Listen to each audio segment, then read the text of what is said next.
Party आज पूरे हिंदुस्तान के अंदर इस काले कानून का विरोध करने के लिए प्रदर्शन कर रही है।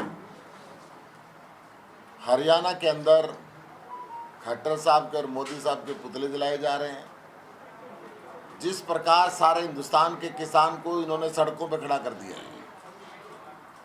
एमएसपी को खत्म करके हिंदुस्तान के किसानों को अपने व्यापारी मित्र अडानी और अंबानी जैसे घरानों के गिरवी रखने का रास्ता निकाल दिया है। किसानों के विरोध के बावजूद, संसद में सांसदों के विरोध के बावजूद गैर लोकतांत्रिक तरीके से, असंवैधानिक तरीके से इस काले कानून को पास किया। कानून यह है कि एक भी आदमी अगर वोट मांगता है, एक भी सांसद वोट मांगता है तो उसकी वोट करानी पड़ती है। भारत का संविधान में ये बात लिखी हुई है। सैकड़ों सांसदों ने वोट की डिमांड करी, उन्होंने वोट नहीं कराई, उल्टा सांसदों को सस्पेंड कर दिया। आम आदमी पार्टी इसकी घोर निंदा करती है। राष्ट्रपति जी से कल 17 पार्टियां मिली थी कि आप इस कानून पे हस्ताक्षर ना करें।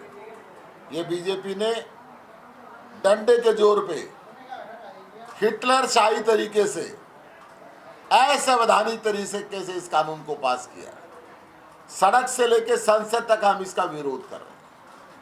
हमारी डिमांड है इस काले कानून को या तो वापस लिया जाए या इसके अंदर लिखा जाए कि जो भी घराने, जो भी व्यापारी किसान की फसल को खरीदना चाहता है, वो अगर एमएसपी से कम खरीदेगा तो दंडनीय अपराध होगा और उसकी कैद कर दी जाएगी।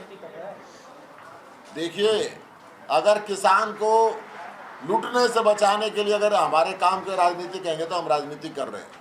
अगर किसान को तबाही से बचाने के लिए इसको राजनीति कहेंगे तो हम राजनीति कर रहे हैं। मध्य प्रदेश के सीएम तो कहते हैं विपक्ष को तो पता ही नहीं है, नॉलेज ही नहीं इसके बारे में। तो ये विपक्ष को नहीं, सारे हिंदुस्तान के किसानों को भी मूर्ख समझते हैं। इनको किसान दिखाई नहीं देता। कुरुक्षेत्र पीपली में किसान को इन्होंने पीटा था, क्यों अपना मुंह छुपा रहे हैं? आज संसद में भी मैंने पूछा था, क्या बीजेपी को शर्म आ रही है कि अन्नदाता को पीटा इन्होंने? वो तो इनकार कर रहे हैं, हमने लाठीचार्ज करवाया। तो लोगों का खून ऐसे आ गया, लोगों के हाथ पैर ऐसे ही टूट गए। ये खाकी वर्दी के जोर पे प्रशासन चलाना चाहते हैं। इनको उखाड़ के फेंक देगी हरियाणा की जनता और देश की जनता। इनकी ताबूत में आखिरी कील ठुकने का काम करेगा ये बिल। ये काला बिल जो देश के विरोध में है, देश के किसान के विरोध के अंदर है, ये इनको वापस लेना। कोई कहीं ऐसा नहीं बोला कि कांग्रेस ऐसा कोई बिल लेके आई। ये कांग्रेस के मैनिफेस्टो की बात जरूर करते हैं मगर उसको अधूरा पढ़ते हैं। हम ये कह रहे हैं कि कांग्रेस और बीजेपी एक ही थैली के चट्टे बट्टे हैं। देश के अंदर या तो इनका राज रहा है, उनका राज रहा, या अटल बिहारी वाजपेयी बैठे, या राहुल गांधी बैठे, या राजीव गांधी बैठे, या जवाहरलाल नेहरू बैठे। हम ये बात ही नहीं कर रहे। मैं कह रहा हूँ कि देश चांद पे पहुंचने की बात करते हैं। अरे किसान के पास टूटी हुई चप्पल नहीं है, वो जाड़े में सवेरे 4 बजे खेत में पानी देने के लिए जाता है गमबूट के नाम का।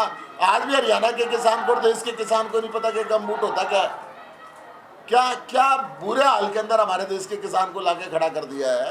आपकी सरकार है, क्या लगता है कि ये लागू होगा? देखिए, दिल्ली पहली ऐसी सरकार है जिसने स्वामीनाथन रिपोर्ट लागू करने की बात करी, परंतु दिल्ली के अंदर हमारी पूरी सरकार नहीं है। दिल्ली यूटी है और उसमें किसी भी कानून को लिए हमें केंद्र की स्वीकृति लेनी पड़ती है। इसलिए जोर जबरदस्ती इनकी जो चल रही है, परंतु दिल्ली में हमारे जो मुख्यमंत्री हैं अरविंद केजरीवाल जी लगातार इस बात का विरोध कर रहे हैं, लगातार किसानों के साथ हैं। आज पूरे देश के अंदर आम आदमी पार्टियां विरोध प्रदर्शन कर रही हैं।